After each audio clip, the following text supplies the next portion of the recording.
আমিন ওয়া আলা আলিহি ওয়া সাহবিহি আজমাইন ওয়া বা'দ। আলহামদুলিল্লাহ, আমরা শেখ হোসেন মাহমুদ আব্দুল্লাহ রহমতুল্লাহ আলাইহ কিতাব ফদলুল ইসলাম পড়ছিলাম। কিতাবু ফদলুল ইসলাম এর একটা অংশ আমরা পড়েছি। আজকে ইনশাআল্লাহ পরবর্তী অধ্যায় পড়ব। জি পড়েন পরবর্তী অধ্যায়। বাবু উজুবি দুখুলি ফিল ইসলামি কুল্লি ওয়া তারকি মা সিওয়া ওয়া কাউলুল্লাহি তাআলা ইয়া আইয়ুহাল্লাযীনা আমানু উদখুলু ফিস-সিলমি কাফা ওয়া কাউলুহু তাআলা ألم تر إلى الذين يزعمون أنهم آمنوا بما أنزل إليهم وقوله تعالى إن الذين فرقوا دينهم وكانوا شيعا لست ইয়া আইয়ুহাল্লাযীনা আমানু উদখুলু ফিস-সিলমি কাফা, হে ঈমানদারগণ, ইসলামে পরিপূর্ণভাবে প্রবেশ করো। আর ইসলামে পরিপূর্ণ প্রবেশ করলে সে বাইরের কোনো কিছুর প্রয়োজন বোধ করবে না। কারণ বেশিরভাগ মানুষ বাইরের জিনিস কখন আনে, একটা হচ্ছে জাহাল থেকে, ইসলাম সম্পর্কে না জানাতে, আর একটা হচ্ছে ইসলামকে যথেষ্ট মনে না করার কারণে, আরেকটা হচ্ছে প্রবৃত্তিকে প্রাধান্য দেওয়ার কারণে, প্রবৃত্তি এবং বিবেকের চাহিদাকে প্রাধান্য দেওয়ার কারণে, আকলকে প্রাধান্য দেওয়ার কারণে। ধরে একটা জিনিস আমরা আপনাদের বলি, এই যে সাহাবায়ে কেরাম রাদিয়াল্লাহু আনহুম আজমাইন, তারা কোনো বেদাত করে নাই। তারা এই দর্শন শাস্ত্রের কোনো রকমের কাজ করে নাই, মানে কোনো দর্শন শাস্ত্র নিয়ে কোনো তাদের কর্মকাণ্ড ছিল না। কালাম শাস্ত্র তারা জানে নাই। এই তাহলে বোঝা গেল ওরা কি নিয়ে যথেষ্ট ছিল? ইসলাম নিয়ে। ইসলামটাকে তারা মনে করেছে পরিপূর্ণ। আল্লাহ যেটা বলছে আর ইয়াউমা আকমালতু লাকুম দীনাকুম ওয়া আতমামতু আলাইকুম নি'মাতি, এটাকে তারা বিশ্বাস করে তারা নিজেদের জীবনের প্রতিটি সমস্যার সমাধান ইসলামে পেয়েছে। আপনিও যদি কোনো সেটা খোঁজেন, আপনিও পাবেন। যত বেশি মানুষ জাহালতে ভুগবে ইসলাম সম্পর্কে, তত বেশি সমাধান বাড়বে। আপনি দেখবেন ইসলাম সম্পর্কে না জানার কারণে প্রশ্ন তো অনেক আসে, আর যে বেশি জানে সে প্রশ্ন করা লাগে না, তার উত্তর তার মাথার ভিতরে এসে গেছে। যত সন্দেহগুলি দূর করার জন্য মানুষ বেশি বেশি প্রশ্ন করে, কেন? জানার কারণেই তো। আর এটা অনুমতি ইসলামে, যে না জানলে আলেমদের প্রশ্ন করবে। কিন্তু না জেনে যদি গোয়ার্তুমি করে, অন্যখান থেকে নিয়ে আসে, তখন সেটা তো ইসলামকে দোষারোপ করা, যে ইসলাম পূর্ণ না, আমি এটা পূর্ণ করতেছি। ঠিক যারা বেদাত করে তারাও ইসলামকে দোষারোপ করতেছে, ইসলাম পূর্ণ না, আমি এটাকে পূর্ণ করতেছি। রাসূলুল্লাহ সাল্লাল্লাহু আলাইহি ওয়াসাল্লাম তার আমানত পূর্ণ করে আদায় করেন নাই।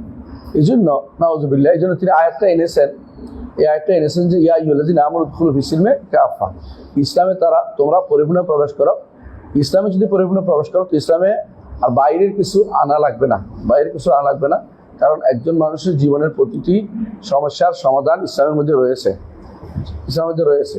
কেউ সেটা ইজতিহাদ করে বের করে, কেউ যারা ইজতিহাদ করেছে তাদেরকে জিজ্ঞাসা করে নেয়, কেউ নিজে ইজতিহাদ করে, কেউ যারা ইজতিহাদ করে নিয়েছে আগে থেকে তাদের বক্তব্য, অথবা যারা ইজতিহাদ করতে পারে তাদেরকে জিজ্ঞাসা করে নেয়। জীবিত মৃত উভয় থেকে নেওয়া যাবে। মৃত মানুষ মরে গেলেই তার কথা মরে যায় না। সাহাবায়ে কেরামের বক্তব্য সেগুলো থেকে আমরা গ্রহণ করি, তাবেঈদের বক্তব্য সেগুলোতে আমরা গ্রহণ করি, ইমামদের বক্তব্য সেগুলি আমরা গ্রহণ করি, মুহাদ্দিসিনদের বক্তব্য মুহাদ্দিসরা গ্রহণ করে, ওয়াসিনের বক্তব্য মুফাসসিররা গ্রহণ করে। তাহলে মরে গেলেই মানুষের কথা মরে যায় না, জীবিত হইতে জরুরি না। তা আপনি যখন কোনো কিছু জানবেন না, তখন কি করবেন? ইসলাম পড়বেন, ইসলাম সম্পর্কে জানবেন, জেনে আপনি জানবেন। যদি এটা না জানেন কি করবেন? আগে যারা বলে গেছে তাদের বক্তব্য থেকে নেবেন। যদি বলেন যে আমি আরো বেশি জানতে পারি, দুইটা বক্তব্য, সমস্ত বক্তব্য থেকে আপনি মানুষের বক্তব্য থেকে একত্রিত করে দেখেন যে কোনটা বেশি শুদ্ধ, সেটা গ্রহণ করেন।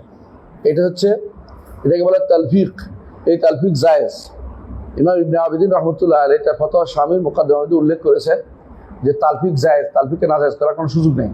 তালফিক মানে হচ্ছে এখান থেকে একটা মত, ওখান থেকে একটা মত নেওয়া জায়েজ, তখন এটা হাওয়া না হইয়া দলিল ভিত্তিক হবে। দলিল ভিত্তিক হলে তালফিক করা জায়েজ আছে, কোনো নাজায়েজ কিছু নেই। এই জন্য এটা নিয়ে কথা বলা যায়, চলো তালফিক হয়ে যাবে, অনেকে বলে যে একখান থেকে একটা নিয়ে তালফিক হয়ে যাবে, এটা বেহুদা কথা, এটা কোনো সমস্যা নেই। তালফিক করা যাবে না এমন কথা কোথাও বলা হয় না, কোরআন হাদিসে বলা হয়নি। কোরআন হাদিসে বলা হয়েছে যাকে বিশ্বাস করো, যে আহলে জিকির মনে করো, তাকে জিজ্ঞাসা করতে। আহলুল জিকির ইমানদার জীবিত হইতে পারে, মৃত হইতে পারে। আহলুল জিকিরের বক্তব্য লিখিত আছে, সেটা থেকে নিতে পারেন। আবার আহলুল জিকির জীবিত আছে, তারা জিজ্ঞাসা করে তার ইশতিহাদ থেকেও নিতে পারেন। এগুলি সবই কিন্তু ফিসিলমে কাফার ভিতরে, উদখুলু ফিসিলমে কাফার ভিতরে। যখন আপনি কোরআন এবং হাদিস এবং যারা কোরআন হাদিস গবেষণা করে তাদের বক্তব্য থেকে নেবেন, আহলুল জিকির হিসেবে তাদের বক্তব্য নেবেন, তখন আপনি ইসলামের ভিতরে আছেন, বাইরে যাননি। আর একই জিনিস বক্তব্য আপনি যখন সমস্যা আসবে অথবা সমস্যা না আসুক, কোনো মাসআলা আসবে যেটা কোরআন সুন্নাহ আছে, আপনি কোরআন সুন্নাহর দিকে না তাকিয়ে যখন বাইরের দিকে তাকাচ্ছেন, আপনি ইসলামের পরিপূর্ণ প্রবেশ করেন নাই। তাহলে আপনার মনের ভিতর থেকে এখনো হাওয়া প্রবৃত্তি যায় নাই, বিবেকে প্রাধান্য দেওয়া জিনিসটা যায় নাই। আপনি দর্শন শাস্ত্রকে আগে দিতে চাচ্ছেন অথবা ব্যক্তির মতকে এগিয়ে দিতে চাচ্ছেন। আপনি এখনো ইসলামকে নিয়ে নিজেকে যথেষ্ট মনে করেন নাই, রাদিতু এবং বলেন নাই অবিল ইসলামী দিন মোহাম্মদিন নবিয়া, রাদিতু বিল ইসলামী দিন, এটা যথেষ্ট মনে করতেছেন না। এবং আপনি মনে করতেছেন না যে ইসলামী দিন ফালাইয়ুকবাল মিনহু, মনে করতেছেন না। তাহলে বোঝা গেল যে আপনার ইসলাম নিয়ে আপনি নিজেকে যথেষ্ট মনে করছেন না। যথেষ্ট মনে করতে হবে আপনাকে ইসলামকে নিয়ে। উদখুলু ফিসসিলমি কাফা, এটাই বুঝাইছে। তাহলে ইসলামের পরে প্রবেশ করতে হবে, আর বাইরেগুলো ছেড়ে দিতে হবে। বাইরেগুলো সেটা কি হইতে পারে? বিশ্বাসের জিনিস হইতে পারে, আমলের জিনিস হইতে পারে, আখলাক হইতে পারে। ইসলামের তো 3টা সাইড আছে, তাই না? একটা কি বিশ্বাসের সাইড, একটা কি আমলের সাইড, আরেকটা কি আখলাকের সাইড। সব যে কোনো জায়গাতেই আপনি ইসলামকে নিয়ে যথেষ্ট মনে করতে হবে। যে কোনো একটাতেই আপনি আখলাকের জায়গা হোক, ইবাদতের জায়গা হোক, অথবা আকায়েদের জায়গা হোক, কোথাও আপনি অন্য কারো থেকে কোনো কিছু ধার করতে পারবেন না। যদি ইসলামে প্রবেশ করেন, আপনি ইসলামকে পরিপূর্ণ পাবেন। আল্লাহ ওয়াদা করেছে, রাসূল বলেছেন, তারাকতুকুম আল বাইদা লাইলুহা কানাহারিহা, সেখানে অন্য কিছু আনার কোনো সুযোগ নাই। অন্য কিছু সেটা আকীদাতেও কেউ আনতে পারে, ইবাদতেও কেউ আনতে পারে, আবার আখলাকেও কেউ তৈরি করতে পারে। এগুলি সবই অগ্রহণযোগ্য বলে বিবেচিত হবে। এই আয়াতের অর্থ এটা, ইয়া আইয়ুহাল্লাযীনা আমানু উদখুলু ফিস-সিলমি কাফা, সূরা বাকারার 208 নম্বর আয়াত। দ্বিতীয় আয়াত বলা আছে, ওয়া কাউলুহু তাআলা আলাম তারা আল্লাযীনা ইয়াজউমুনা আন্নাহুম আমানু বিমা উনজিলা ইলাইকুম। আপনি কি তাদেরকে দেখেননি যারা মনে করছে? জাম শব্দের 2টা অর্থ। একটা অর্থ হচ্ছে মনে করা, আরেকটা অর্থ হচ্ছে বিশ্বাস করা। তো যে বিশ্বাসটার কোনো ভিত্তি নাই, এটাকে কোরআনে কারীমে বিভিন্ন জায়গাতে জাম শব্দ উল্লেখ করা আছে। এবং যারা নিজেরাও এটাকে স্যাটিসফাইড না, কিন্তু এটা নিয়ে মানুষকে বিভ্রান্তি করে, এরও জাম। আর কখনো কোনো জাম দিয়ে কাউকেও বোঝায়, বলেছেন বোঝায়, এরা বলে এটাও বোঝায়। কোরআনে কারীমে হাদিসে আছে, রাসূলুল্লাহ সাল্লাল্লাহু আলাইহি ওয়াসাল্লামের কাছে এক বেদুইন এসে বলে, ইয়া রাসূলুল্লাহ, আপনার দূত মনে করেছে, জামা রাসূলুকা, আসলে মনে করার অর্থ বলেছে, এখানে কাল অর্থে। তো জামা কখনো কাল অর্থ হয়, কখনো শখের অর্থ হয়। এখানে শখের অর্থ না, এগুলিতে হচ্ছে তারা এটা বলেছে। আর এখানে জাম কেন বলা হলো? কারণ এটা হেদায়েতের উপর না, এটা হচ্ছে সম্পূর্ণরূপে বিভ্রান্তির ভিতরে থাকা। এই জন্য বিভ্রান্তি থাকলে এরকম মনে হইতেই পারে তাদের কাছে। এই জন্য এটাকে, যেহেতু অগ্রহণযোগ্য কাজ, সেটাকে জাম হিসেবে উল্লেখ করা হয়েছে। ইন্নাল্লাযীনা ইয়াজউমুনা আন্নাহুম আলাম তারা আল্লাযীনা ইয়াজউমুনা আন্নাহুম আমানু বিমা উনজিলা ইলাইকা ওয়া মা উনজিলা মিন ক্বাবলি। একটু তো আমরাও করি, তাই না? আল্লাযীনা ইয়াজউমুনা বিমা উনজিলা ইলাইকা ওয়া মা উনজিলা মিন ক্বাবলি, আমরা ঈমান রাখি, আমাদের উপর যা নাযিল হয়েছে বা আগে যা নাযিল হয়েছে, তো ঈমানদারের কাজ, মুত্তাকির কাজ। কিন্তু সমস্যা হচ্ছে, আল্লাহ তাআলা কেন বলছেন যে এরা বলে, এরা জাহাম কেন করে? পরেরটা এদের এই কথাটাকে মিথ্যা প্রমাণ করে দিবে। পরেরটা কি? ইউরিদুনা আন ইয়াতাহাকামু ইলা তাগুত, তারা চাচ্ছে তাগুতের কাছে বিচার প্রার্থী হতে। অথচ বিচার কি ইসলামে আছে না? প্রত্যেকটা বিচার আছে না? আছে। তো বিচার প্রার্থী যে হয়, এরা বিচার প্রার্থী যারা হয় তাগুতের কাছে, তারাও কাফের, যারা বিচার করে তারাও কাফের। তবে যদি কোনো এটা মনে করে যে আমি বিচার প্রার্থী হয়েছি বিচার নেওয়ার জন্য না, রিডিউস করার জন্য, কারণ আমাকে তাকে যদি কোনো আমি বিচার পাতে ছেড়ে দিই তো আরো বেশি আমাকে জুলুম করবে, আমি তাকে বন্ধ করার জন্য যে কোনোভাবে হোক তাকে কি করতে পারি, আটকানোর জন্যই তাদের কাছে আছে। এই নিয়ত থাকলে শুধুমাত্র যেই ব্যক্তি চাইবে বিচার, তার জন্য বৈধতা পাবে। কিন্তু যেই ব্যক্তি বিচার করবে তার জন্য কোনোদিনই বৈধতা নেই, বরং তিনি তাগুত হবেন। কারণ তিনি ইচ্ছাকৃত আল্লাহর বিধানের বিরুদ্ধে বিচার কার্য পরিচালনা করেছেন, তিনি তাগুত হবেন। এই জন্য তাগুত আল্লাহর বিধানকে যে ব্যক্তি পরিবর্তন করে অন্য বিধান দেয়, আল্লাহর বিধানকে পরিবর্তে অন্য কিছু দিয়ে পরিবর্তন করে নাই, নিজেই পরিবর্তে দিয়ে দিছে। দুইটা পার্থক্য বুঝছেন তো? একটা বালাম গ্রন্থ হয়ে গেছে, একটা বালাম গ্রন্থ বানায়নি। এই দুই অবস্থাতেই এই লোক, যদি কোনো মনে করে, এটা আবার পার্থক্য আছে, যদি কোনো মনে করে যে এই আইন আল্লাহর আইন এখন চলবে না, তাহলে তাগুত। যদি কোনো মনে করে আমিও দিতে পারি এটার মতো, তাহলে তাগুত। যদি কোনো মনে করে যে আল্লাহর আইনকে পরিবর্তন করে, তখনও তাগুত, ইচ্ছাকৃত। তাহলে সার্বিক অবস্থায় সে তাগুত হওয়ার জন্য কেউ হালাল মনে করে, সেটাও তাগুত। অর্থাৎ তাগুতের অনেকগুলো সূরত এখানে আছে, যেটা আমরা আগে পড়াইছি আপনাদেরকে। তাহলে বোঝা গেল যে এখানে কি বলা হয়েছে, যে যেই ব্যক্তি, আর আপনি ওই ব্যক্তির দিকে দেখেননি, আপনি তাকে দেখেননি, যে ব্যক্তি মনে করছে যে সে আপনার উপর যা নাজিল হয়েছে এবং আগে যা নাজিল সবই মেনে আনছে, অথচ ইরিদুন আইয়া তাহা কেমন তাগুতের কাছে বিচার প্রার্থী হয়। যে ব্যক্তি আল্লাহর কিতাবের উপর ঈমান আনবে, আল্লাহ যা নাজিল করছে এরপর ঈমান আনবে, সেই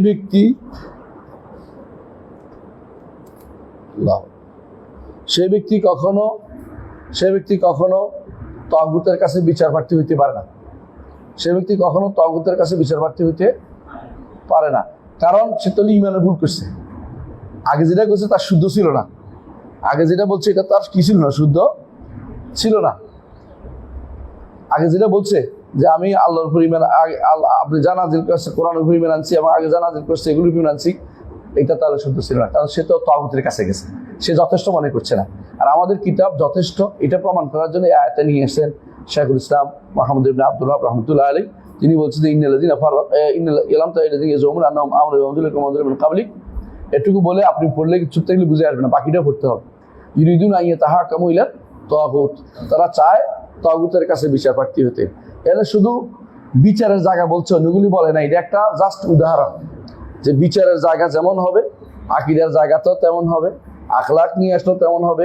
বিচার না হয় ব্যক্তিগত, পরিবারের মধ্যে বললেও হবে, অর্ডার দিলেও হবে, এই জাতীয় যে কোনো অন্য কিছুতে কিছু আনলেই সেই ব্যক্তি ইসলামে পরিপূর্ণভাবে প্রবেশ করে নাই। আমরা এখন বর্তমান যুগে সবচেয়ে বেশি ভয়াবহ যে জায়গায় ভুগতেছি, ইসলামে পরিপূর্ণ প্রবেশ না করা। বেশিরভাগ মানুষ ইসলামে পরিপূর্ণ প্রবেশ করে নাই। আপনি ভালো করে দেখেন, আপনি অনেক কিছু দেখতে পাবেন। এই আমাদের এই 175 একরের ভিতরে, সামনে আপনাদের সামনে 175 একরের ভিতরে কত মানুষ ইসলামে পরিপূর্ণ প্রবেশ করছে? আপনি প্রত্যেকে জিজ্ঞাসা করেন, কিছু না, যে ইসলামের পরিপূর্ণ হবে, এই জিনিসটা তো হারাম, এই জিনিসটা তো হারাম, আপনি কেন এটা করেন? দেখবেন তার অন্তরের ভিতরে কখনো সেটাকে হারাম হইলেও সে মেনে নিতে রাজি হচ্ছে না। যে ব্যক্তি হারামকে হারাম মেনে না নেয়, সে ব্যক্তি কি কাফের, তাগুত না। যে ব্যক্তি হারামকে পরিবর্তন করে দেয়, হালাল করে দেয়, সে ব্যক্তি তাগুত। পার্থক্য তো এখানে আছে, এটা কাফের এবং তাগুতের মধ্যে একটা পার্থক্য আছে, সেটা আপনি বুঝতে হবে। এই যে তার মনে এটা কেন ঢুকছে, কারণ ইসলামকে সে কমপ্লিট মনে করতেছে না, ইসলামকে সে পরিপূর্ণ নিজে ঢুকাচ্ছে না, নিজে ইসলামের ভিতরে নিজেকে ঢুকাচ্ছে না। কিছু ঢুকি, যেটুকু প্রয়োজন আছে এটুকু ঢুকি, যতটুকু আমার দরকার মনে করছে, যেগুলো ঢুকি না এটুকু ইচ্ছা করে মনে করতেছে। অনেকে ঠিক 5 ওয়াক্ত সালাতও পড়ে, কিন্তু আবার ইরিদুন আইয়া তাহা কামুইলা তাগুত, তাগুতের কাছে বিচার প্রার্থী হয়, নিজে বিচারও করে। এমনকি অনেক বিচারপতি আছে বর্তমানে যারা, আমি একজনকে পাইছি, আমাকে বলতেছে, বাইতুল মুকাররম ভাই আমাকে বলতেছে যে আমি বিচারপতি ইসমাইল। তো আমি আচ্ছা, তো কি করেন? আমি এখন সুফি সাধকদের এই ট্রেনিং দেয়, ট্রেনিং দেবো না, ট্রেনিং দেয়,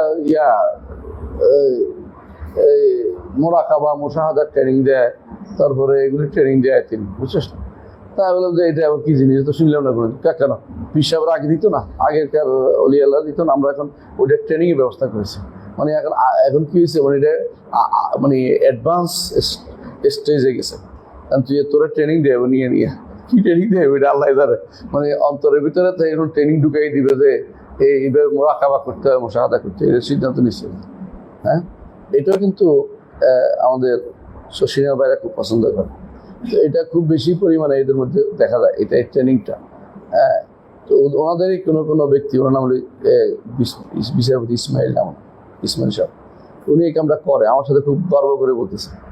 আল্লাহকুল্লাহ হাল বলতে চাচ্ছি যে এগুলি সবই যখন ইসলামকে পরিপূর্ণ প্রবেশ না করে তখনই করবে। সে কিন্তু নামাজ পড়ে, 5 ওয়াক্ত নামাজ পড়ে, এবং ঠিক মতো নামাজের মধ্যে সবসময় একেবারে পাবন্দিও আছে, কিন্তু আবার এই জায়গাতে এসে অন্যটা টেনে আনতে ঠিকই রাজি আছে। হ্যাঁ, যে জিনিসটা সে নিয়ে আসছে এটা যে বেদাত, এটা কেমনে তারে বুঝাই? আমি কেমনে বুঝাই যে এটা বেদাত? কেমনে বুঝাই যে এটার মধ্যে শিরকও আছে? কেমনে বুঝাই যে শিরকও আছে? সে তো কলবের দিকে মুতাওয়াজ্জি আছে, কারণ কলব হচ্ছে আরশুল্লাহ, তার কলব হচ্ছে আল্লাহর আরশ, এই জন্য সে কলবের দিকে মুতাওয়াজ্জি আছে। বুঝলেন না? আমি আমার কলবের দিকে মুতাওয়াজ্জি আছে। এই যে আমি আমার কলবের দিকে কেন? কলব আল্লাহ, ইমানদারের কলব তো আল্লাহর আরশ এর মনে করতেছে। ইমান কি আছে? ইমান আছে না, ইমান নাই। এই তো শয়তানের কথাবার্তা। ইমানদার কোনো বলতে পারে না এটা, এটা কুফুরি খেলা। ইমানদারের অন্তর ভিতরে আল্লাহ আরশ, আল্লাহ আরশ হচ্ছে কত বড় সে জানে, আল্লাহ আরশ কত বড় সে বুঝে। এবং তারা ফার্সি কবিতা দিয়ে দলিল দেয়, তাই না? মান্না গুঞ্জাম তার জমিন ও আসেমা লেকে গুঞ্জাম তার কুলুবে মোমেনা। হ্যাঁ, যা আসমান জমিনে, হ্যাঁ, যা কোনো জায়গা হয় না, কিন্তু ইমানদারের কলমের মধ্যে জায়গা হয়। আমার জায়গা হয়, বুঝছেন?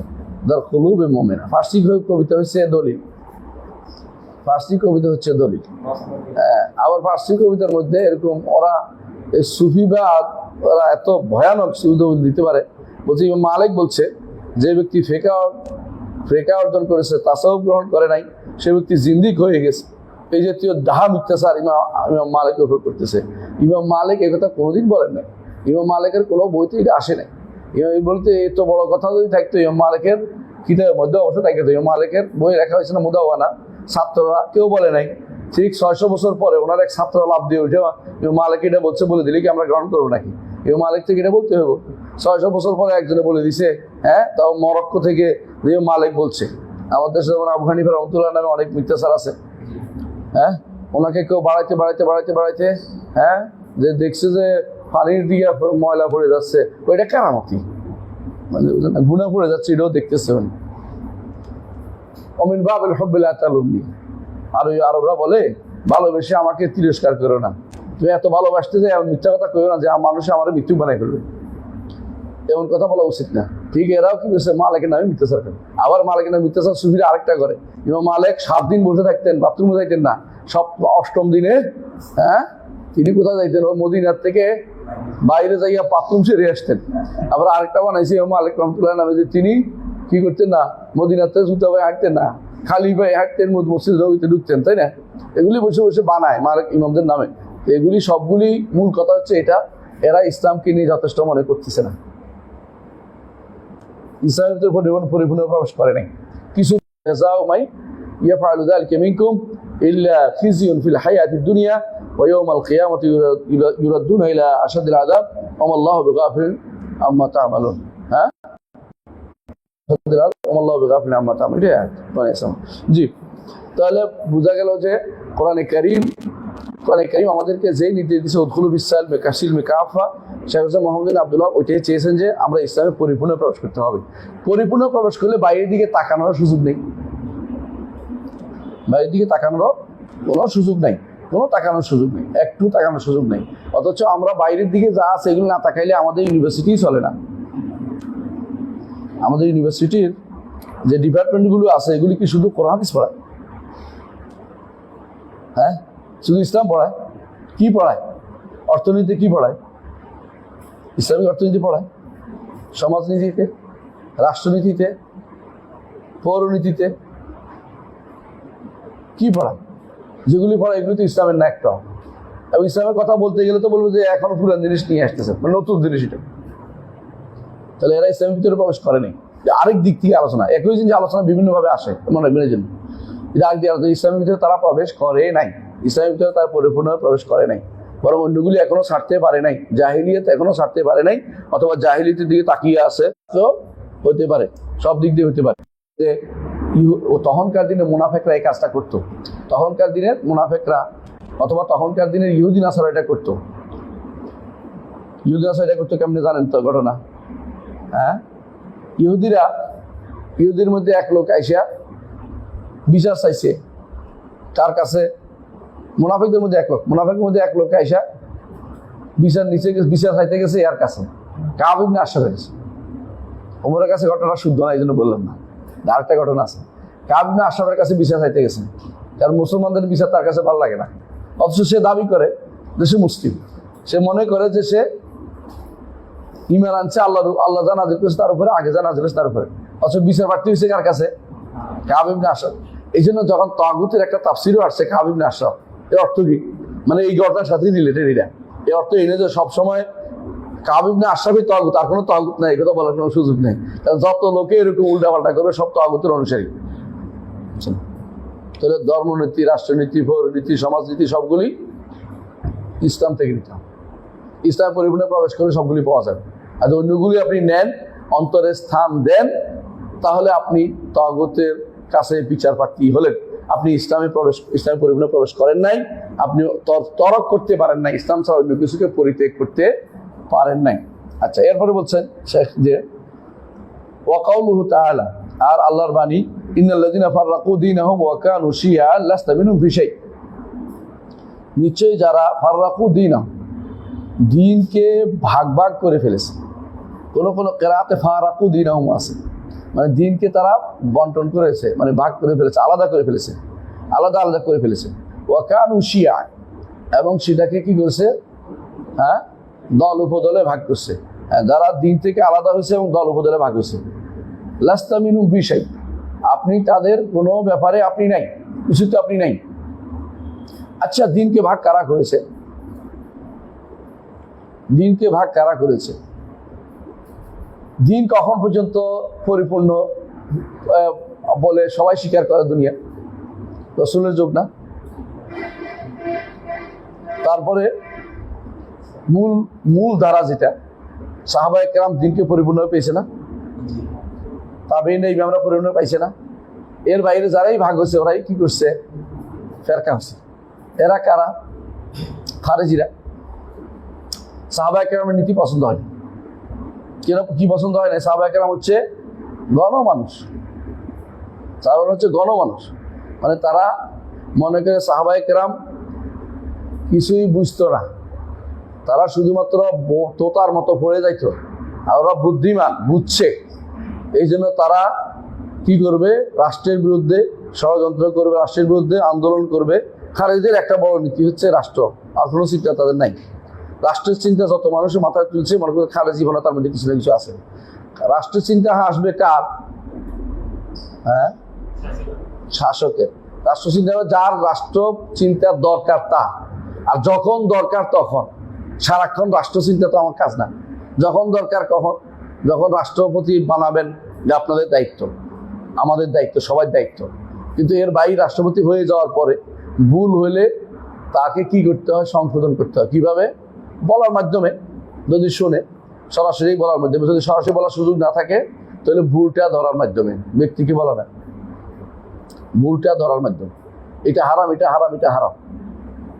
ব্যক্তিকে ধরলে আপনি এটা কি হবে? তার মধ্যে রিয়েক্ট হবে, এবং সে হক নেওয়ার চেয়ে না নেওয়াটাই বেশি তার সম্ভাবনা আছে। ইসলাম এই জিনিসটাই খুব পছন্দ করে। হ্যাঁ, এই বাইরে যতগুলি মানুষে আজকাল বেশি বেশি এই রাষ্ট্রচিন্তা নিয়ে যান বেরোচ্ছে, ইমান ও আকীদার কোনো খবর নাই, আমলের খবর নাই।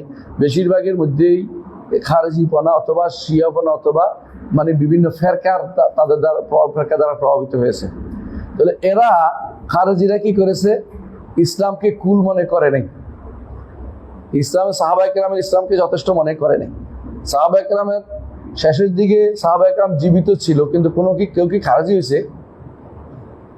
কেউ খারেজি না। কথা কি বুঝতে পারছে? কেউ খারেজি হয়।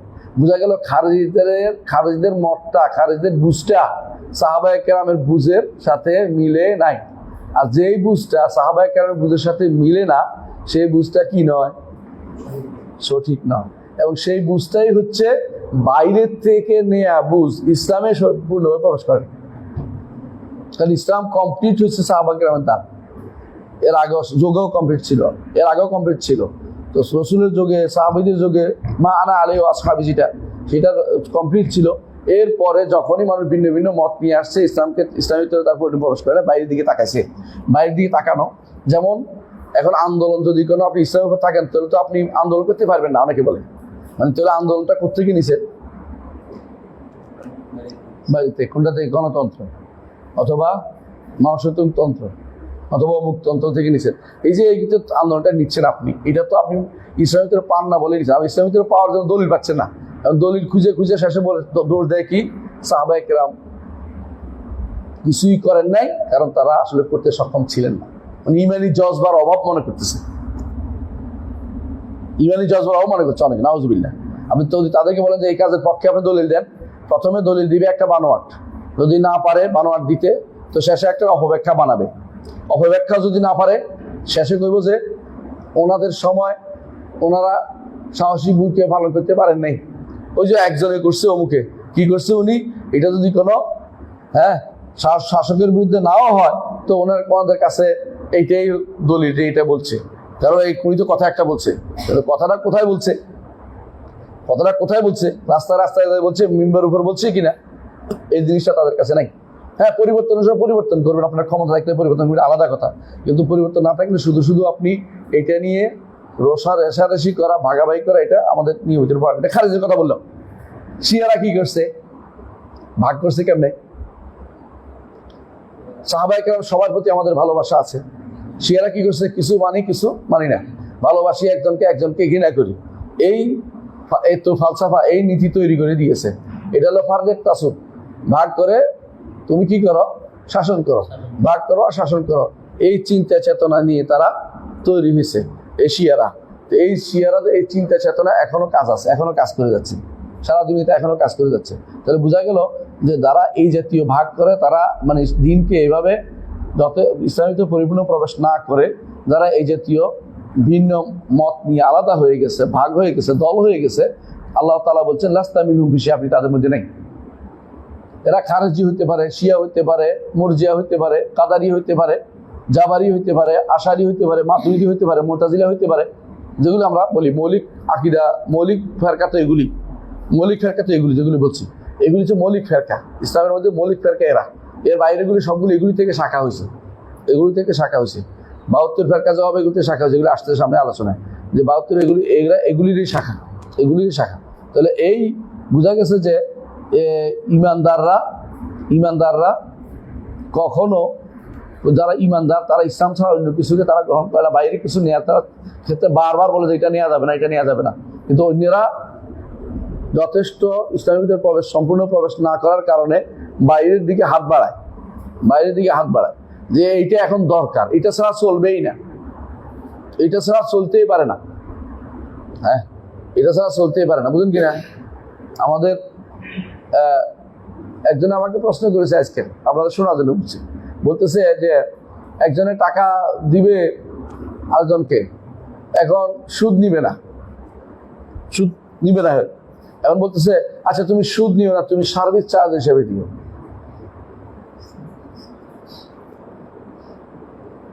এখন বলতেছে এটা নিয়ে আসতে হবে, এটা আইন পাস করাই ফেলতেছে যে এটা নিতে হবে সার্ভিস চার্জ হিসেবে। আরে বেটা, তোমার সার্ভিস চার্জ হিসেবে নিতে হইব, এটা তুমি কোত্থেকে নিছো, কোন দলিল ভিত্তিতে নিছো? যে ইসলামের পক্ষের, তোমার কাছে মনে হচ্ছে এটা ছাড়া কোনো পথই নাই, এটা ছাড়া আরো বহুত পথ আছে। এক নম্বর হচ্ছে কর্জে হাসান দাও, তুমি এটা কেন দিতে পারো না? কারণ তুমি ব্যবসা নিয়ে তো বসো নাই, ব্যবসায় ঢুকবা, আর তুমি সার্ভিস ঠিকই তুমি পৌঁছায় দিচ্ছ না, তোমার তো দোকান ভাড়া নাই যে আমি মালামাল পৌঁছায় দিচ্ছি। সার্ভিস চার্জ কিসের তোমার? তুমি তো আওলা দিচ্ছ, কিসের সার্ভিসটা দিচ্ছ? এটা কোন সার্ভিস চার্জ? তুমি লোক নিয়োগ দিচ্ছ যে তোর জিনিসপত্র কিনে দাও, তাহলে হ্যাঁ ওর বেতনটা তোমার সার্ভিস চার্জে ঢুকবে, এটা আলাদা মশলা। তুমি কিছু নিয়োগ দেওয়া নাই, তুমি আর টাকা পাইছি, টাকা পাইয়া তুমি এখন সার্ভিস চার্জ করে সুদ পেচ্ছ। দেখুন ইসলাম, হ্যাঁ, নতুন নাম সার্ভিস চার্জ, সুদের নতুন নাম সার্ভিস চার্জ, বুঝছো তো? তাহলে তুমি সমাধান খুঁজে বের না করে তুমি কি করছো, সার্ভিস চার্জ নাম দিয়ে নিচ্ছ। এটার আরেকজনে কেউ মুনাফা, সুদ না মুনাফা, আরেকজনে কেউ ইন্টারেস্ট না, সুদ না তো এটা, হ্যাঁ লাভ, সুদ বলা চান, লাভ পাইছি, লাভ নিচ্ছে, তাহলে আমি সুদ নেই না, লাভ নিচ্ছি। হ্যাঁ, আর কোনো এইটার কেউ কি সার্ভিস চার্জ নাম দিয়েছে। তাহলে ওটা একটাই হলো না, কিন্তু ওরা নাম দিচ্ছে ভিন্ন। কেন নাম দিচ্ছে? কারণ এটা বাইরে কোথাও প্রচলিত আছে, ইসলাম যথেষ্ট ইসলামের ভিতরে প্রবেশ করে নাই। তুমি তো বিকল্প পাইতা, বিকল্প কি? যদি পাইতা ইসলামিক শরীয়ত মোতাবেক চলবা, তাহলে তোমাকে এক নম্বর কি কর্জে হাসান কোনো সন্দেহ নেই। কর্জে হাসান দেওয়ার পরে সত্যি সত্যি যদি তোমার কাগজপত্র খরচ হয়ে যায়, কত টাকা খরচ হয়ে, এটা হিসাব করে এতজনের উপর ভাগ করে দাও। কর্জে হাসান এটা সার্ভিস চার্জ আসতে পারে।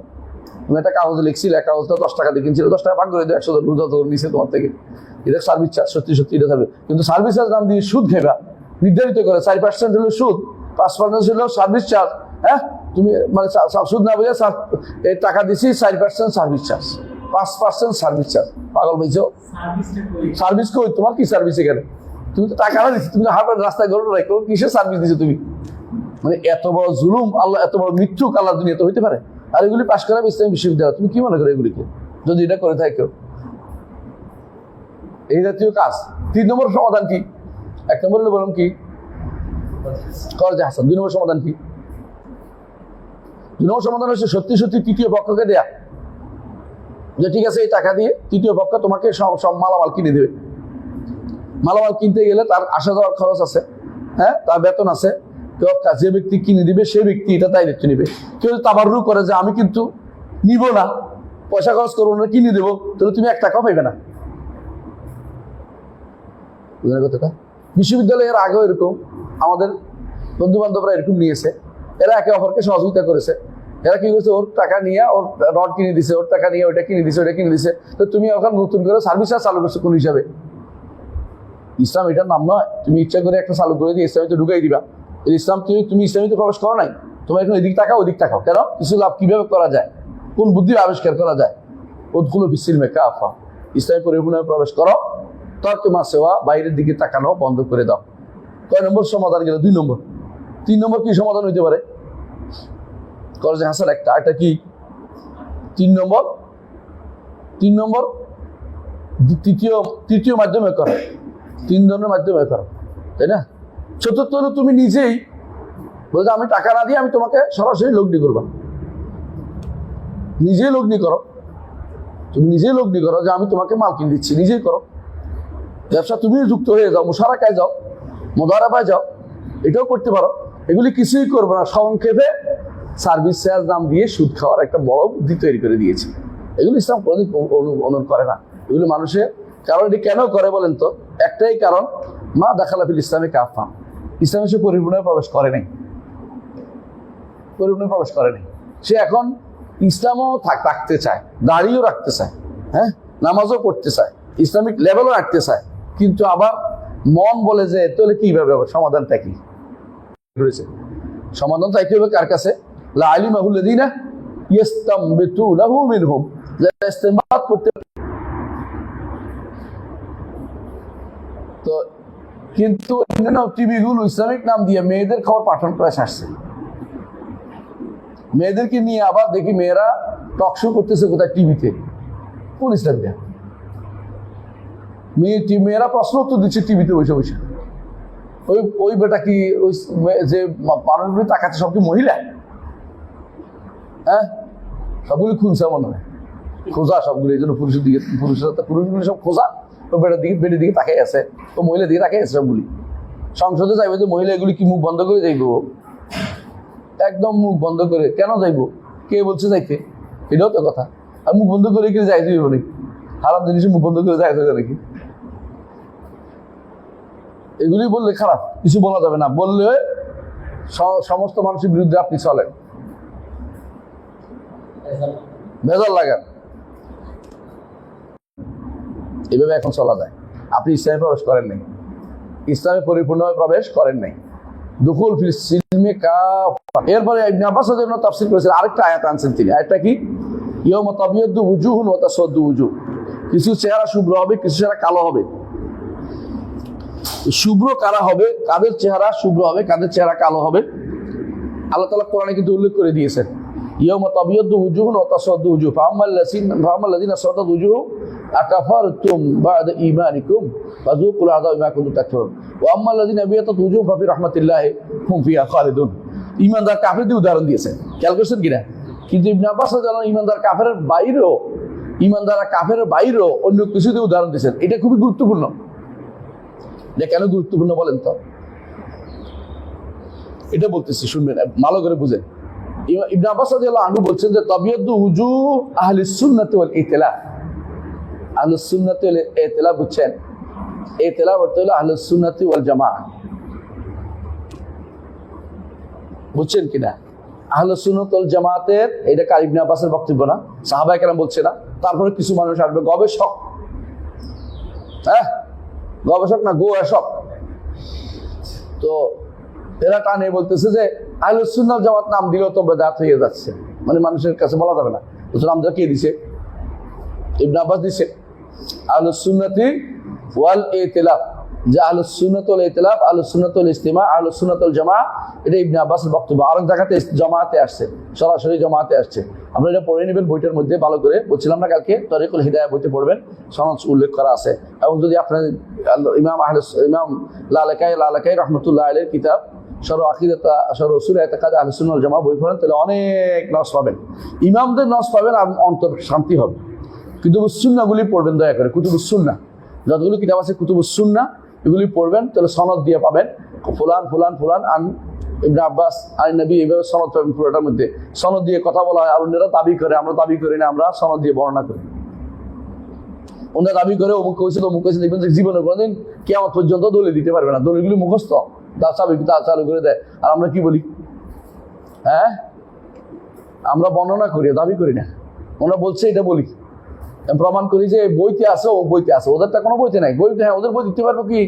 পরবর্তী একজনের দিচ্ছে যার সাথে সনদের কোনো সম্পর্ক নাই, যার সাথে সনদের কোনো সম্পর্ক, এমন একটা বক্তব্য দিয়ে দিয়ে অমুকে বলছে, অমুকে সনদ দেখ, সনদ নাই। এই পদ্ধতি অবলম্বন করেছে আমার রাসেল। এদেরকে জিজ্ঞাসা এমনভাবে সনদ ধরছে, বেলাল বিন আলীরা একদম পিঠ আর উত্তর দিতে পারেনি। রাসেল উদ্দিন চিনছেন? আমাদের ইয়াতে ঝিনাইদহ আসে মাঝে মধ্যে আমার কাছে, ভালো মাশাআল্লাহ সুন্দর ধরছে। এরকম আপনারা বুঝতে হবে যে ওরা বেশিরভাগই দাবি করে, বলবে একবার বলবো যে এটা বলছে ইমাম আবু হানিফা বলছে, কিন্তু আবু হানিফা কোথাও বলে না, মিথ্যা কথা বলছে। আবার একবার বলবে যে এটা ইমাম ইবনে মুবারক বলছে, আসলে ইবনে মুবারক সেই ইবনে মুবারক না, এগুলো জাইদি মুতাজিলি এক ইবনে মুবারক আছে, এটা নিয়ে আমাদের বিখ্যাত আব্দুর রহমান আব্দুল্লাহ ইবনে মুবারককে বানিয়ে গেছে, মানে এটা ধোঁকা দিচ্ছে আমাদেরকে, বুঝলেন না? আবার কখন দেখবেন যে অমুকে বলছে, বলে কোথায় আছে, বলে না লিখেছে, না লিখে এটা আমি কি ভুল বলতেছি নাকি, আমার কথায় দলিল। এরপর যদি বলে দলিল লাগবে না, আমরা আবেগে শুনি, আবেগের জায়গা, দলিলের জায়গা না, ধমক দিয়ে কথা বলে শেষ করে দিচ্ছে। এটা তো ইসলামের কথা না। ইসলামের কথা হলে অবশ্যই দলিল দিতে হবে, প্রত্যেকটা কথা দলিল লাগবে। যেটা দলিল নেই, এটা নিয়ে কোনো মাতামাতি নেই আমাদের কাছে। আচ্ছা আসেন, আমরা যে কথা বলতে চাচ্ছিলাম, তাবিয়াদু উজু আহলুস সুন্নাহ, আহলুস সুন্নাতের চেহারা কি হবে? শুভ্র হবে। এটা কার কথা? ইবনে আব্বাস রাদিয়াল্লাহু আনহু। ওয়া তাসওয়াদু উজু আহলিল বিদআহ ওয়াল ইখতিলাফ, বুঝছেন তো? এবং যারা আহলুস সুন্নাহ জামাতের চেহারা শুভ্র হবে এবং বেদাতি এবং মত বিচ্ছিন্ন হয়ে পড়ছে, মতভেদে লিপ্ত, এদের চেহারা কালো হবে। তাহলে বোঝা গেল বড়টা হইলে ছোটটা দিয়ে উদাহরণ দেওয়াতে নিষেধ নাই। বড়টা হইলে ছোটটা দিয়ে উদাহরণ দেওয়াতে কোনো নিষেধ নাই। বড় কোনো কাজ হয়ে গেলে ছোট কিছু উদাহরণ দিলে এটা নিষেধের ভিতরে পড়ে যায়। এর প্রমাণ হচ্ছে আরেকটা জায়গা উল্লেখ করে দিই আপনাদেরকে, ওমা ইউমিনু আকসারুহুম বিল্লাহি ইল্লা হুম মুশরিকুন, তাদের অনেকেই আল্লাহর উপর ঈমান রাখে, তবে তারা শিরিক পিছুতে ঈমান রাখে। এটা যদি কোনো কেউ আল্লাহর উপর ঈমানও বলে আর কবরে একটা চিন্তা করে, শিরিক না? এটা শিরিক। কিন্তু ইবনে আব্বাস রাদিয়াল্লাহু আনহু এই উদাহরণ দেন নাই, তিনি উদাহরণ দিয়েছেন এটা, যে যদি কুকুরে ঘেউ না করতো তাহলে আজকে সরে সব নিয়ে যাইত, এটা দিয়ে উদাহরণ দিছে। এই উদাহরণ দেওয়ার অর্থ কি ওইটা না? ওইটাও ওনারা কেন এটা বলতে দিচ্ছে? ওনাদের সমাজের মধ্যে এরকম ভয়াবহ শিরকে লিপ্ত হওয়ার মতো, কবর সিজদা করার মতো লোক ছিল না। যে অংশটুকু সেই সমাজের ভিতরে প্রচলিত ছিল, এইটা দিয়ে তারা সেই উদাহরণটা দিয়েছেন। কথা বুঝছেন কিনা? ওনাদের সমাজে, ইবনে আব্বাসের সমাজে ওই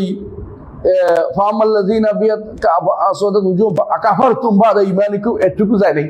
ওনাদের সমাজের মধ্যে বেদাতি ঢুকিয়ে রেখেছিল। কারা ঢুকছে? আপনি ইবনে আব্বাসের সমাজে কাদারি ঢুকছে, জাবারি ঢুকছে, মুরজিয়া ঢুকছে, মুতাজিলারা না, জাহমিয়ারা ঢুকছে। এই সময় এগুলি ঢুকে গেছে অলরেডি, এবং ঢুকে গেছে এই সময় আরো কিছু শিয়াদের অবস্থান ঢুকে গেছে, খারেজির অবস্থান ঢুকে গেছে। এই জন্য ইবনে আব্বাস রাদিয়াল্লাহু আনহু তিনি আহলুল বিদআ বলতে কাদেরকে বুঝাইছেন বুঝছেন তো? তার সময় যারা আহলুল বিদআ ছিল তারা ছিল শিয়ারা, এখনো আহলে বেদাত শিয়ারা, কোনো সন্দেহ নেই। তার সময় যারা আহলে বেদাত ছিল খারিজিরা, এখনো তারা খারিজি। ঠিক অনুরূপভাবে আহলে বেদাত বলতে তার সময় কাদারিরা, এখনো কাদারিরা আহলে বেদাত। তার সময় যেটা ছিল তিনি যাদেরকে আহলে বেদাত বলছেন, তিনি কি সাহাবায়ে কেরামকে বলছেন? নাউযুবিল্লাহ। তো কাদেরকে বলছেন? যারা ভুল সাহাবায়ে কেরামের পথের বাইরে চলেছে, ওরা হলো আহলে বিদআহ, নতুন কিছু নিয়ে এসেছে। এদের চেহারা কালো হবে। তাহলে কাফের যারা কালো হবে না, ওইটাও হবে, ওইটাও হবে। বুঝে আসছে? তো সুতরাং এই দেখবেন এই বেদাতিরা বর্তমান সমাজে অনেকেই দেখবেন যে আরেকটা উদাহরণ দিয়ে বুঝতে পারবেন যে আল্লাহ তাআলা বলছেন যে আমাল্লাম ইয়াহকুম বিমা আনজালাল্লাহু ফাউলাইকা হুমুল কাফিরুন। হ্যাঁ, তো ইবনে আব্বাস রাদিয়াল্লাহু আনহু বলছেন তোমরা যে কুফরের দিকে যাচ্ছ এটা না, বরং এটার মধ্যে ছোট ছোট কুফরির কথা উল্লেখ করেছেন। তাই বলে কি বড় কুফরি বাদ? বড় কুফরি করলে তো ঢুকবেই, আর ছোট কুফরি করলেও ঢুকবে, এটা বলা উদ্দেশ্য। ছোট কুফরিও কুফরি, এটা বোঝা উদ্দেশ্য। বড় কুফরি তো বড় কুফরি, ছোট কুফরিও কুফরির ভিতরে পড়ে, বোঝানোর উদ্দেশ্য, তার একটা উদ্দেশ্য আছে। অর্থাৎ ছোট কুফরি করলেও ওয়াইদের ভিতরে পড়বে, আর বড় কুফরি তো পড়বেই, কোনো সন্দেহ নাই। এর অর্থ এই নয় যে ছোট কুফরির কথা বলছে যে বড় কুফরি করলে আর কোনো সমস্যা নাই। আমাল্লাম ইয়াকুম বিমা আনজালাল্লাহু ফাউলাইকা, আমাকে ছোট কুফরির কথা বলছে, বড় কুফরি করলে কোনো সমস্যা নাই।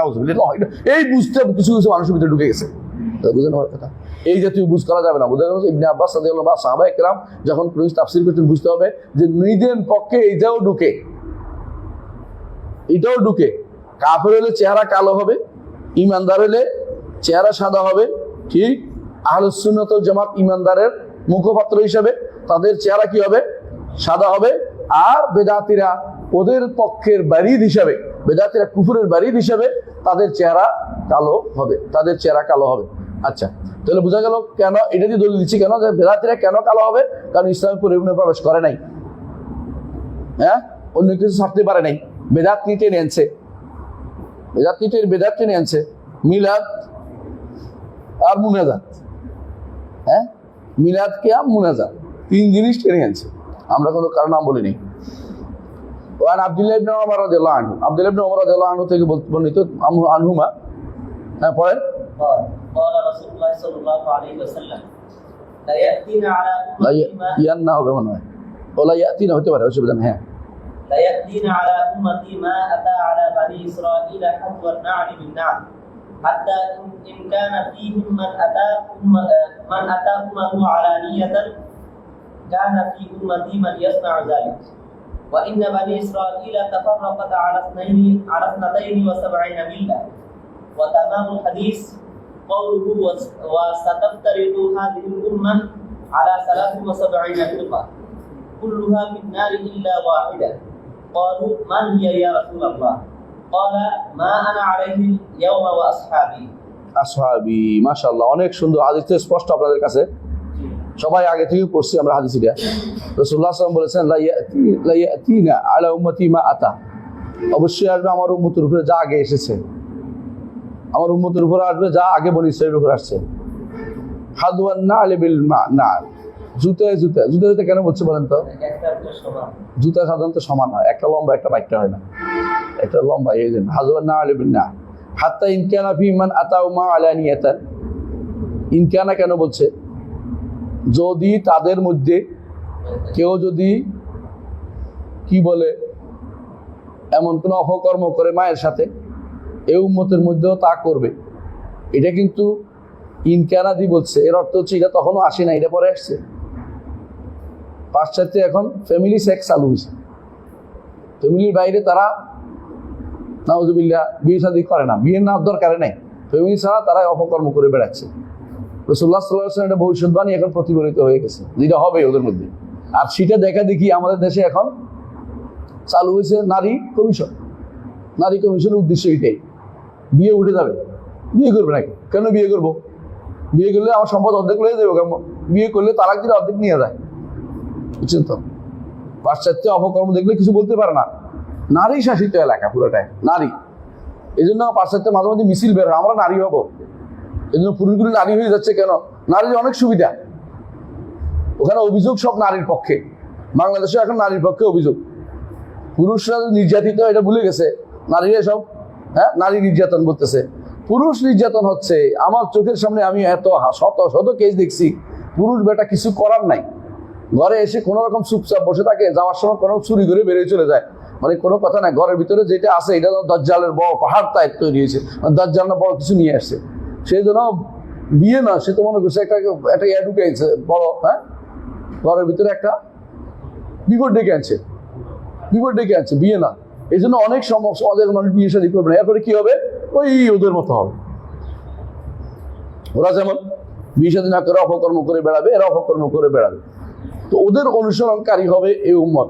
এই যে ওদের অনুসরণকারী কখন হয়, যখন ইসলামকে পরিপূর্ণ প্রবেশ না করে। ইসলাম পরিপূর্ণ না করলে, মনে না করলে, প্রবেশ না করলে, পরিপূর্ণ ইসলামে না ঢুকলে, তখন বাইরের জিনিস তার কাছে অনেক পছন্দনীয় মনে হবে। আমাদের দোস্তরা অনেকেই, পরিচিত অনেকেই কি করছে, আমেরিকায় গেছে, আলেম দাবি করে, বা আলেমও সত্যি হতেও পারে। ধীরে ধীরে ওনারা এত বেশি ওই সমাজ দ্বারা প্রভাবিত হয়েছে, মাঝে মধ্যে এমন এমন কথা ফেসবুকে বলে, আমি বলতে ইচ্ছা করে জায়েজ হয়েছে কিনা। মাঝে মধ্যে বলে, আমার মেয়েটা এখন অমুক ইউনিভার্সিটিতে পড়তে গেছে, ওখানে কি শুধু মেয়েরা পড়ে? ওখানে কি পর্দা মানে? ওখানে কি কেউ আলাদা কোনো তাদের জন্য ব্যবস্থা করছে রুমের? ওখানে কিসের পড়া? বাংলাদেশে তো কেউ কেউ এটা চালু করে দিছে, বদমাইশ চলে করে কবরে গেছে গা, তার উপরে যা বিচার হোক আল্লাহ তাআলা তার বিচার তাই করুক। ব্রাকের নেতা, হ্যাঁ, রানীর পা ধরে রয়েছে, রানী রানী দিয়ে ফিরাইতেছে, এটা তার কাছে মজা। আল্লাহর কথা না শুনে বন্দার দাসত্ব করতেছে। সে আজকে কি করছে দেশে, হ্যাঁ, তাদের ইউনিভার্সিটিতে নারী পুরুষ একসাথে সিট দিছে, ছাত্রছাত্রী একসাথে সিট। আর যাদের অন্তরের মধ্যে হাওয়া আছে, প্রবৃত্তি আছে, ওখানে যে ভর্তি হয়েছে নারী পুরুষ সবই। আরে শয়তান তো খুলে আছে, তারা কতক্ষণ আপনি বাইরে রাখবেন? শয়তান তো খোলাই আছে, ওইটা মানুষের অন্তরের ভিতরে সমান টানে একরকম হয়ে গেছে, ওখানে সিট দিয়ে দিছে। একজনে আমাদের গর্বকে বলছে, আমার অমুক ভাইয়ের মেয়েটা ব্রাকে পড়ে। আমি বললাম যে তোর সিট কোথায়? আর কিছু বলি না, সিট কোথায় দিছে আর কিছু বলি না, আবার কথা বলে না। মানে হচ্ছে আমাদের দুর্ভাগ্য, মানে কি কুমার, এটা বলার মতো অবস্থা রাখে নাই, বলার মতো অবস্থা রাখে নাই। বড় ধরনের দুর্ভাগ্যের ভিতরে আমরা যাচ্ছি যে আমাদের এগুলি বলতেও চায় না সবাই, কেবল অন্য কিছু নিয়ে আসতে এগুলি কথা বলা বেশি দরকার। এগুলি বেশি দরকার কেন? এগুলিতে হচ্ছে সমাজকে আমরা বেহায়া হয়ে যাচ্ছে, নারীরা ছেলেরাও বেহায়া হয়ে যাচ্ছে। এরপরে বেহায়া হইলে কি হবে? ওই যে রাসূল বলেছেন যে তাদের মধ্যে কেউ যদি কোনো মায়ের সাথে অপকর্ম করে, এরাও মায়ের সাথে অপকর্ম করতে লিপ্ত হবে আমার উম্মতের মধ্যে। তাই হচ্ছে কারণ এটা, এই কারণে যে ইসলামী পরিপূর্ণ প্রবেশ করে নাই, যথেষ্ট মনে করে না, অন্যদিকে আনার জন্য তারা ব্যস্ত হয়ে পড়ছে। হ্যাঁ, তাহলে এইটা। এরপর তিনি বলছেন যে বনী ইসরাঈল ৭২ ভাগে বিভক্ত হয়েছে, আর এই উম্মত ৭৩ ভাগে বিভক্ত হবে। কুল্লুহা ফিন্নার ইল্লা ওয়াহিদা, প্রত্যেকে জাহান্নামে যাবে একটা ব্যতীত। একটা কোনটা? সাহাবায়ে কেরাম বলছেন যে ইয়া রাসূলুল্লাহ, একটা কোনটা? যার উপর আমি আছি, আমার সাহাবীরা আছে। তাহলে মানদণ্ড একটা আছে কিনা? মানদণ্ড আছে কিনা? রাসূল এবং সাহাবীদের মানদণ্ড। এর বাইরে নতুন কোনো মানদণ্ড দিলেই সেটা হবে কি? শয়তানের মানদণ্ড, সেটা হবে বেদাতি মানদণ্ড। বেদাত মানদণ্ড দেওয়া যাবে না। আপনাকে অবশ্যই বলতে হবে রাসূল করছে, সাহাবায়ে কেরাম করছে কিনা। করে নাই, আপনি করবেন না, কারণ ইসলাম যথেষ্ট ছিল, ইসলাম পরিপূর্ণ ছিল। ইসলামে তারা পরিপূর্ণ প্রবেশ করেছে, তাদের কিছু লাগে নাই। আপনি পরিপূর্ণ প্রবেশ করেন, আপনার কিছু লাগবে না। আপনি যদি কোনো বাইরের দিকে তাকান তো বোঝা গেল যে আপনি সাহাবায়ে কেরামকে, ইসলামকে এবং সাহাবায়ে কেরামকে, হ্যাঁ, রাসূল এবং সাহাবায়ে কেরামকে মানদণ্ড ধরেন নাই। আপনার মানদণ্ড কি হয়েছে? নিত্যি সমস্যা হয়েছে আপনার, হ্যাঁ, ওজনের সমস্যা হয়ে গেছে, আপনি সঠিক জায়গায় যাইতে পারেন নাই। আপনার এই জায়গায় আপনার এই মেকিয়াস, এটাকে আপনি যথেষ্টভাবে ঠিক রাখতে হবে। আপনাকে এটা ঠিক না রাখলে আপনি বেদাতে লিপ্ত হবেন, শিরকি লিপ্ত হবেন, কুফরি লিপ্ত হবেন, নেফাকি লিপ্ত হবেন আপনি, হ্যাঁ, এমনকি আপনি আখলাক চরিত্র ধ্বংস করবেন। আপনার কোনো ভালো কিছু আশা করা যাবে না। বর্তমানে তাই হচ্ছে। এই জন্য ইসলামের সৌন্দর্য হচ্ছে এখানে। সৌন্দর্য কোন জায়গায় বলি? মতভেদ তো সবসময় হয়, হয়েছে না? বনী ইসরাঈল হয়েছে, বনী ইসরাঈলের সমস্যা কি? ফিরে যাওয়ার জায়গা নেই। ইচ্ছা করলেও কিতাবের কাছে ফিরে যাব, কিতাব তো আগে বিকৃত হয়ে গেছে। ইচ্ছা করবে তারা নবীর শিক্ষার দিকে ফিরে যাবে, আমরা একদম আসববাদ। নবীর শিক্ষা তো নাই। নবীর শিক্ষা কোথায় আছে? কোনো বইতে নাই, লিখিত নাই, কথা বুঝছেন? ইচ্ছা করলেই তারা যদি মনে করেন হাওয়ারিদের কি করছে, এটার দিকে যাবো। হাওয়ারিদের জীবনীও নাই, কাহিনীও নাই, বর্তমানে কিছুই নেই। পরবর্তী যেটি লিখছে যে সব সাধু বলে লিখছে, হাওয়ারিদের কর্মকাণ্ড তেমন কিছু নেই, তো দায়িত্ব পাচ্ছে না, আর গেলেও পূর্ণ না, সবকিছুই পাবে না। ইসলামের সৌন্দর্য হচ্ছে এটা, আপনি যখন অনেক মতভেদ দেখবেন, রাসূলুল্লাহ সাল্লাল্লাহু আলাইহি ওয়াসাল্লাম কি বলেছেন এটাই তো, উনি একটা হাদিস কি বলেছেন, হ্যাঁ, তারাও না ইখতিলাফান কাসীরা আলাইকুম বিসুন্নতি ওয়া সুন্নাতুল খুলাফায়ে রাশিদিন আল মাহদিয়িন আদু আলাইহি বিন নওয়াজিস। দাঁতের গোড়ালি দিয়ে ধরে রাখো, দাঁতের গোড়ালি ধরে রাখো কি ছুটে যেন না যায়, অন্য কিছু দরকার নেই, এটা ধরে রাখ, এই নীতিকে ধরে রাখ, এর বাইরে যাওয়াই যাবে না, কোনো বেদাত টানা যাবে না, কোনো বেদাত কোনোভাবেই টানা যাবে না। এই যে বক্তব্যটা দিয়ে গেছে রাসূল আমাদেরকে হেদায়েতের পথে বক্তব্য না। দুর্ভাগ্যবশত সুবহানাল্লাহ, আমি এক ইসলামী নেতা নাম দিছি নিজেকে, এবং সারা বিশ্বের বলে আলেমদের নাকি তিনিই প্রধান। আমরা ওই আলেম ঘুষিয়ে পড়িনি, আলহামদুলিল্লাহ, আল্লাহ শুকরিয়া আদায় করি। বলতেছে যে রাসূল যে বলছে আমার উম্মত ৭৩ ভাগে বিভক্ত হবে, এটা দ্বারা বুঝাচ্ছে উম্মতের মধ্যে অনেক বড় বড় চিন্তাবিদ, গবেষক, অনেক বড় গুরুত্বপূর্ণ ব্যক্তিত্ব আসবে। মানে এটা কি করছে, নেগেটিভ এর পজিটিভ বানাই দিচ্ছি। আল্লাহ এর যে দিনটা শুনছি, এদিন কইছে এর মতো এত বড় বদমাশ আল্লাহ দুনিয়া তার আসেনি। ও কয় হ্যাঁ, এটা বলছে কুল রাফিন না, এটা দুর্বল। তো মানা আলাই আসহাবি কোন, এটা তো কইছে এটা পুরোটাই দুর্বল, বাকিটা আমরা আর কিছু মানবো না। মন চাইছে দুর্বল, মন চাইছে শুদ্ধ। সে ভালো মুখস্থ করতে পারে বলে তার নাম খুব বেশি, মুখস্থ করতে পারে, কবিতা অনেক মুখস্থ পারে, হ্যাঁ, মাথার মধ্যে পাগড়িটা বাঁধে সাদা, মরক্কো মাগরিব থেকে দাদু, সে অপব্যাখ্যা সে চালু করছে। আমি শুধু তাজ্জব হয়ে পড়ে গেলাম যে এটা কোন ধরনের কথা, মানুষ জীবনে কেউ বলে না, এটা কোনো ইমাম কোনোদিন বলে না, কিন্তু সে বলবে কেন, তার মনের ভিতরে হাওয়া প্রবৃত্তি।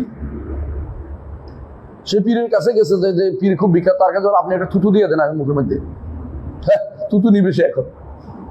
সে বলে আলেম, আলেম নামে যান। পীরের মাথা, যে পীর না রয়েছে আর মাথা চুমু দিয়ে বসে রয়েছে, থুতু খেয়েছে, মানে এগুলি এক ধরনের শয়তান টাইপের মানুষ। এগুলি হচ্ছে মানুষের কি করা, কত মানুষ এই এখন পীরেরাও ওরা বলবে যে উনিও ভালো, আমাদের পীরের সমান করছে।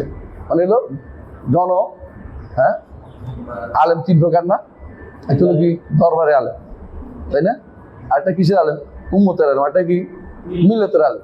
কোন আলেমেরা হয়েছে, হ্যাঁ, উম্মতের আলেম হয়েছে, মিল্লাতের আলেম হয় নাই, হ্যাঁ, জনমানুষের আলেম, গণমানুষের লোক, গণমানুষের নেতা।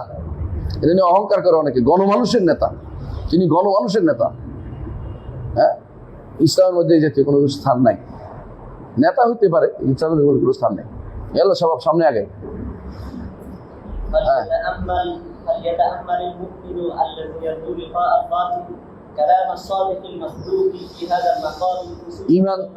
ইমানদার যেন চিন্তা করে, যিনি আল্লাহর সাথে সাক্ষাৎ করে এবং ইমানদার সাক্ষাতের আশা করে। কারা সাক্ষাতে আশা করেন তো, করেন তো। আবার কিছু মানুষ সাক্ষাতে আশা করে না, কারণ সাক্ষাৎ তো হবে না, সাক্ষাৎ হলে তো দিক হয়ে যাবে, সাক্ষাৎ হলে দিক হয়ে যাবে, সাক্ষাতে আশা করে না। ওরা জান্নাতে যেতে চায়, কিন্তু আল্লাহর সাথে সাক্ষাতে আশা করে না। হ্যাঁ, কি করতে হবে, সেজন্য চিন্তা করে কালাম সাদিক আল মাসদুক ফি হাযাল মাকাম, এই অবস্থায় সাদিক আল মাসদুকের কথা নিয়ে চিন্তা করবে। অর্থাৎ রাসূলুল্লাহ সাল্লাল্লাহু আলাইহি ওয়াসাল্লাম তিনি সাদিক, এবং তাকে আল্লাহ তাআলা নিজে মাসদুক সত্য বলে তারই ঘোষণা করেছেন। হ্যাঁ, خصوصا قوله ما انا عليه اليوم واصحابي يا لها من موعظه لو وافقت من الوجوه حياته। আল্লাহু আকবার। কিন্তু বিশেষ করে যদি কোনো মা আনা আলাইহি আল-ইয়াউম ওয়া আসহাবি, আজকের দিনে আমি যার উপর আছি, আজকের দিনে কেন বলছে বলেন তো, এটাও ঠিক। আবার আগেও কমপ্লিট ছিল না, যে আয়াত নাজিল হয়েছে আজ ধীরে ধীরে, হয়তো কেউ বলতে পারো অমুক সময়টা আমি নিলাম, পরেরটা নিলাম না, এই জন্য কমপ্লিট যখন ছিল তখন থেকে আল-ইয়াউম আকমালতু লাকুম, এটার পরে না তিনি এই খুতবা দিচ্ছেন, ভাষণ দিচ্ছেন জীবনের শেষ মুহূর্তে, জীবনের শেষ মুহূর্তে, বুঝে আসছে। এই জন্য বোঝা গেল যে রাসূল এই জন্য আল-ইয়াউম বলছেন, যে আজকের দিনে আমি যেটার উপর আছি কমপ্লিট। সুতরাং এখানে ফুল ঢুকতে হবে তোমাকে। তুমি মনে করতে পারবে না যে আগে তো রাসূলের আগে তো যেমন হজ ফরজ হয়েছিল না, পরে ফরজ হয়েছে, এরকম আমরাও কিছু ঢুকাবো, ওসব চলবে না। আজকে কমপ্লিট হয়ে গেছে, দিন কমপ্লিট হয়ে গেছে। সুতরাং দিনের মধ্যে তুমি কিছু ঢুকাইতে পারবে না, আর পরেও কিছু ঢুকানোর সুযোগ নাই, আগেরও কিছু যথেষ্ট। রাসূল যেদিন বলছেন সেদিন থেকে বলছেন যথেষ্ট। এটার দিকে তাকাইয়া থেকে নতুন কোনো কিছু ইসলামের ভিতরে হ্যাঁ অন্য কোনো কিছু তাকানো যাবে না, ইসলামকে কি করতে হবে, পরিপূর্ণ মনে করতে হবে, হিসেবে থাকতে হবে আপনাকে। ও আসহাবি, এবং আমার সাহাবীরা, সাহাবী রাসূলের উপরে কি নতুন কিছু আবিষ্কার করছে? না, বর্ণনা করছে, আবিষ্কার করে নাই, বর্ণনা করছে। রাসূল এটা করছেন। এবং শরীয়তের ধারা অনুসারে তারা যে ইজতিহাদ করে যেটা বলছেন, আমরা আগেও বলছি যে মুজতাহিদ শরীয়তের বিধিবিধান থেকে ইজতিহাদ করে যেটা বলবে, লা আলিমাহুল্লাযিনা ইসতামবাতুনা, ইসতিনবাত করতে যারা পারে, সেটাও রাসূলের শরীয়তের অন্তর্ভুক্ত, সেটা ফিকহ বলা হয়। ফিকহ ফিদ্দিন ইসতিনবাত মিনান নাস, এটাও শরীয়তের অংশ। জি, তারপর বলছেন যে এই যে একটা নসিহত রাসূল করে গেছেন সারা জীবনের জন্য, যদি অন্তর তোমার জীবিত থাকতো তাহলে এই নসিহতের বাইরে তুমি কোনোদিন যাইতে না। রাসূলকে ভালোবাসার দাবি করো আর বেদাত করো, এটা কোনটা? এটা কি মা আনা আলিয়া আসহাবি? ওই দিন কি রাসূল কোনো মিলাদ করেছিল নাকি? হ্যাঁ, ওই দিন কি রাসূলুল্লাহ সাল্লাল্লাহু আলাইহি ওয়াসাল্লাম কি কিয়াম করেছিল? ওই দিন রাসূলুল্লাহ সাল্লাল্লাহু আলাইহি ওয়াসাল্লাম কি মুনাজাত করতে বলে বসে আছিল? হ্যাঁ, সবাই মিলে হালকা জিকির দেওয়া বসাইছিল। কোথায় এগুলো নিয়ে আসে করতে? হ্যাঁ, ওই দিন কি গাঁটি নিয়ে বেরোছিল না? ওই দিন রাস্তা কাটছিল? হ্যাঁ, রাস্তা কাটা বুঝুন তো, হরতাল ডাকা। হ্যাঁ, ওরা রাও তিরমিজি। হ্যাঁ, رواه الترمذي ورواه أيضا من حديث أبي هريرة وصححه ولكن ليس فيه ذكر النار. ওটার মধ্যে জিকরুন নার শব্দটা এক হাদিসে নাই, অন্য হাদিসে আছে, এটা বলতেছে। হ্যাঁ, وهو في حديث معاوية عند أحمد وأبي داود وفيه أنه سيخرج في أمتي قوم تتجارى بهم تلك الأهواء كما يتجارى الكلب بصاحبه. কালাব বুঝেননি? আচ্ছা, বলতেছি। فلا يبقى منه عرق ولا مفصل إلا دخل. وتقدم قوله ومبتغ في الإسلام سنة الجاهلية. হ্যাঁ, অনুরূপভাবে হাদিসে মুআবিয়া রাদিয়াল্লাহু আনহু হাদিস এখানে এসেছে আহমদ এবং আবু দাউদে, যে আমার উম্মতে সায়াখরুজু ফি উম্মতি কওম, আমার উম্মতের মধ্যে একদল লোক বের হবে, তাতে যারা বিহিম তিলকাল আহওয়া, প্রবৃত্তির বিষয়ে এমত বেশি অনুসরণ করবে, যেমনি ভাবে কামা ইতাজার কালাব বিসাহিবি। কালাব কি? একটা রোগের নাম, জলাতঙ্ক, যে সব কিছু জল দেখলে গেল মনে করে জল। হ্যাঁ, ওই জন্য তারা এটা ছাড়তে পারে না, ছুটে না তার থেকে, আহওয়া ওদের থেকে যায় না কোনো দিকে, প্রবৃত্তিও তাদের থেকে যায় না। মানে তারা প্রবৃত্তি এত বেশি প্রবৃত্তি মোতাআসসিল হয়ে গেছে, তার ভিতরে মোতাআসসিল মানে আসল হয়ে গেছে, আসল ঢুকে গেছে, যে প্রবৃত্তির ধারণা তার দরকার হলে শরীয়তের কোনো কিছু তাবিল করবে, প্রবৃত্তি ছাড়তে পারবে না, এত অবস্থা খারাপ হয়ে গেছে। এরা হচ্ছে জলাতঙ্ক রোগীর মতো অবস্থা তাদের মধ্যে তৈরি হয়ে যায়। দেখালা, তখন উম্মতের কোনো শিরা গিরা কোথাও বাদ থাকবে না, সবগুলির ভিতরে প্রবেশ করবে তার মধ্যে। এটা হচ্ছে এই কওমের মধ্যে প্রবেশ করবে। এটা বুঝাচ্ছে যে এরা ইসলামে পরিপূর্ণভাবে প্রবেশ করে নাই, ইসলামে প্রবেশ করে না, ইসলামকে যথেষ্ট মনে করে না, ইসলামে নিজেরা প্রবেশ করে না, কারণ আহওয়া তাদেরকে ঘুরাচ্ছে, আহওয়া তাদেরকে। আরেকটা হলো ওয়ামুবতাগি ফি ইসলামি সুন্নাতুল জাহিলিয়া, এরাও ইসলামে প্রবেশ করে না বলে সুন্নাতুল জাহিলিয়া নিয়ে আসতেছে। এই দুটো উল্লেখ করেছেন তিনি। এরপরে আরেকটা অধ্যায় না, বাবু মা জা আনাল বিদআত আশাদ্দু মিনাল কাবায়ের। এবার সরাসরি বিদআত চলে গেছে, তখন তো ইঙ্গিত করে আছে বেদাত, যে ইসলামের মধ্যে বেদাত তৈরি করা কবিরা গুনাহের চেয়ে বড়। এই বিষয়ে তিনি ইনশাআল্লাহ এখানে আলোচনা করবেন। এটা ইনশাআল্লাহ আগামী সপ্তাহে ইনশাআল্লাহ আলোচনা। সুবহানাকাল্লাহু ওয়া বিহামদিকা আশহাদু আল্লা ইলাহা ইল্লা আনতা আস্তাগফিরুকা ওয়া আতুবু ইলাইক। আসসালামু আলাইকুম ওয়া রাহমাতুল্লাহি ওয়া বারাকাতুহু।